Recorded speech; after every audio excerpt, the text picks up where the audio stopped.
Toutes les choses que tu vas posséder lorsque tu auras de l'argent, belle voiture, belle maison, peu importe, tu les apprécies parce que tu sais perdument que le voisin d'à côté ne les a pas. Si le bonheur était disponible comme cela, si le bonheur était facile à acquérir, la notion même de bonheur n'existerait pas. Tu dois souffrir. Tu dois avoir du mal à acquérir les choses. C'est comme ça que tu savouras ces mêmes choses. Si elles étaient faciles à acquérir, tu n'en tirais aucune saveur. Naître pauvre, mourir pauvre, c'est nul. Naître riche, mourir riche, c'est nul. Naître pauvre et mourir riche, c'est la plus belle chose qui puisse t'arriver. Tu sais, lorsque j'ai commencé à gagner de l'argent, je pensais sincèrement que j'allais apprécier chacun des moments dans une belle voiture et une belle villa. Mais la réalité des choses, c'est que ça te saoule vite. Lorsque tu acquiers les choses, au fur et à mesure du temps, tu commences à t'y habituer. Elles perdent leur saveur. Par contre, une des plus belles sensations que j'ai à l'heure actuelle, c'est repenser à tous les moments où j'étais pauvre. Il n'y a pas plus belle sensation que ça. Tous les moments où je dormais par terre, au sol. Tous les moments où j'ai galéré, où j'avais du mal à manger. Tous ces moments-là me procurent un énorme plaisir qu'une Ferrari ou une Lamborghini ne me procurera jamais. En fait, ce que les gens n'ont pas compris, c'est que l'argent, ce n'est pas tout. Lorsque tu commences à gagner de l'argent, tout le monde gagne de l'argent. Tu vas fréquenter des lieux où tout le monde a de l'argent. L'argent devient la norme. L'argent ne te sauvera pas. L'argent ne dissimulera jamais qui tu es réellement au fond de toi. L'argent, c'est un amplificateur. C'est la cerise à la fin. Tu vas être beau. Tu auras pris soin de ton corps. Potentiellement grand, intelligent. Et j'en passe. L'argent, c'est la cerise sur le gâteau. C'est la finalité. C'est le moment où tu te dis « Waouh !» Et en plus de ça, il a de l'argent.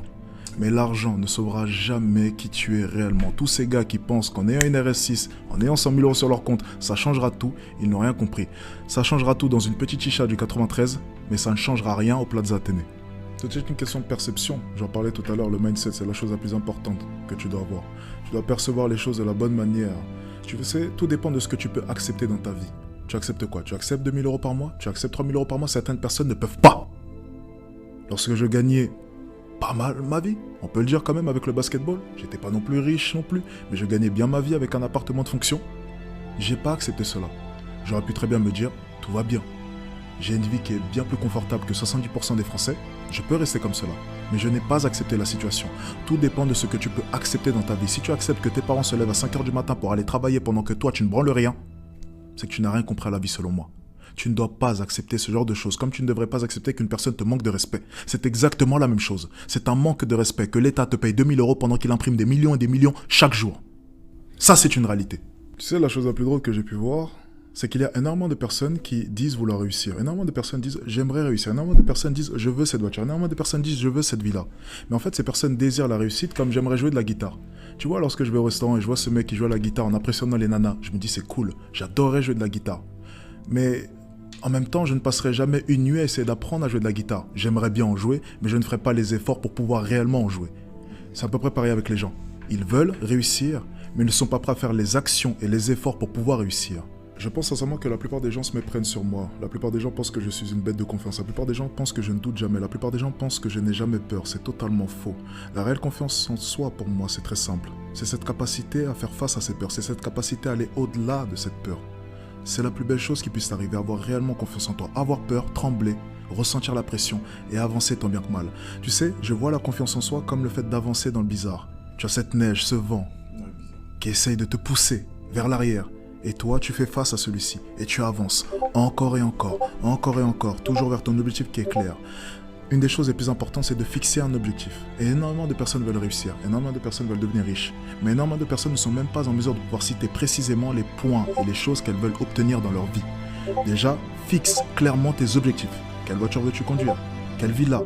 Combien veux-tu avoir sur ton compte en banque? Et ensuite, chaque jour, lève-toi avec cette idée en tête. Je vais acquérir chacune des choses que j'ai pu décrire et chacun des objectifs que j'ai en tête. Si tu t'assois chaque jour, tu regardes cet appartement que tu veux tant. Tu regardes cette voiture que tu veux tant. Si tu y penses chaque jour, tes actions suivront ta pensée. Les actions sont une conséquence du mindset et donc de ta pensée. Sans mindset, il n'y a pas d'action. Pensez avant tout à fortifier cela, parce que c'est la base de tout. Sans cela, votre château de cartes s'écroulera. Énormément de personnes respectent leurs paroles vis-à-vis des autres, mais énormément de personnes ne respectent pas leurs paroles vis-à-vis d'eux-mêmes. Et ça, c'est une des choses les plus graves que tu puisses faire. Ta propre parole devrait avoir bien plus d'importance que la parole d'un autre. Tu dois te faire des promesses, tu dois te fixer des goals, et tu dois les respecter à tout prix, parce que si tu te mens une fois, si tu triches une fois, tu te permets une deuxième fois de tricher à nouveau.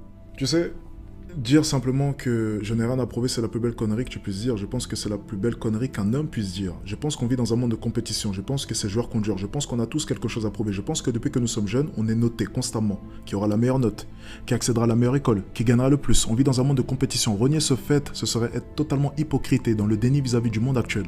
Je pense sincèrement que tu dois aimer la compétition. Je pense sincèrement que tu dois chercher à être la meilleure version de toi-même. Et je pense que Dieu récompensera la personne qui cherchera toujours à être la meilleure version d'elle-même. Je pense que tu dois te pousser à chaque instant dans tes retranchements. Chaque instant. À chaque instant en tant qu'homme, tu dois chercher à être la meilleure version de toi. Pour ta femme, pour tes enfants, pour ta famille, pour ta mère, pour ton père, pour toutes les personnes qui t'entourent, pour que tout le monde soit fier de toi. Je pense justement qu'énormément de personnes sont disciplinées, mais peu de personnes sont autodisciplinées. Là est la subtilité. Énormément de personnes se lèvent tôt, énormément de personnes travaillent dur lorsqu'elles n'ont pas le choix. Mais combien de personnes se lèvent tôt alors qu'elles ont le choix? Combien de personnes travaillent dur alors qu'il n'y a personne pour surveiller leur travail? Tout le monde est discipliné, la plupart des gens sont disciplinés, mais peu de personnes sont autodisciplinées. Et lorsque tu es un entrepreneur et tu veux t'avancer vers l'inconnu et que tu es seul, l'autodiscipline, c'est la seule chose dont tu as besoin. C'est ta priorité. Être en mesure de pouvoir t'autodiscipliner, être en mesure de pouvoir respecter tes propres règles, être en mesure de pouvoir t'imposer les choses à toi, sans attendre l'avis de quelqu'un, la direction de quelqu'un. Tu devrais tellement vouloir réussir que dormir, ça devrait être compliqué pour toi. J'avais du mal à dormir et j'ai encore du mal à dormir aujourd'hui, malgré tout l'argent que j'ai sur mon compte en banque. Parce que chaque jour, je me lève pauvre. C'est une de mes règles. Chaque jour, je me lève en ayant 0 €. Peu importe combien est-ce que j'ai fait la veille, peu importe ce qu'il y a sur mon compte en banque, je me lève en étant pauvre. Je suis pauvre ce matin. C'était tous ces jeunes à Nice lorsque j'étais en vacances qui m'ont posé la question, mais pourquoi est-ce que tu ne vas pas en soirée? C'est samedi soir. Pourquoi ne pas aller t'amuser? Pourquoi est-ce que tu bosses? Pourquoi ceci? Pourquoi cela? J'aurais dit une chose. J'ai fait Dubaï, Londres, business class. Londres, Paris, Eurostar, business class. Paris, Nice, business class. Nice, un des plus beaux Airbnb de Nice. Cannes, un des plus beaux hôtels de Cannes. Monaco, un des plus bels hôtels de Monaco. J'ai dû dépenser durant tout ce road trip en tout, avec le shopping, 25-30 000 €. Est-ce que tu penses sincèrement qu'en dépensant une telle somme, j'ai envie de dormir? Ou j'ai envie d'aller en soirée? Non, il faut que le mois prochain, je sois en mesure de pouvoir reproduire exactement le même style de vie. Exactement. Ce train de vie-là s'entretient. Plus tu dépenses, plus tu dois gagner de l'argent. Et justement, j'adore ça. J'adore dépenser parce que ça me pousse à chaque instant à bosser plus pour maintenir ce putain de train de vie. Lorsque tu goûtes une seule fois la business class, t'as plus envie de retourner en économie. T'as plus envie. T'as payé 10 fois le prix du billet normal, t'as plus envie de retourner en économie. T'as goûté au confort, aux hôtesses, aux bars, et j'en passe. C'est beau, c'est soyeux, c'est confortable, tu peux dormir, t'allonger. L'économie, plus jamais. Alors tu fais quoi? Tu conditionnes ton esprit. Tu conditionnes ton esprit à te dire une chose. Plus jamais de toute ma vie je repartirai en économie et je vais bosser comme un chien pour faire en sorte que plus jamais j'ai à remettre mon cul là-bas. Bon, je pense que la seule chose que tu puisses contrôler dans ce monde, c'est bel et bien le mental. Tu ne peux pas contrôler le climat, la vie des gens, peu importe. La seule chose que tu dois contrôler, c'est ça. Et le problème de la plupart de ces jeunes, c'est qu'ils n'ont plus de repères. Un homme, une femme, ça n'a plus de sens de nos jours.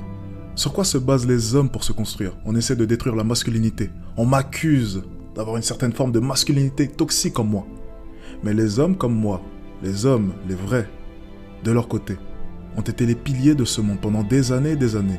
Et si on essaie de détruire ce même pilier, où iront les hommes?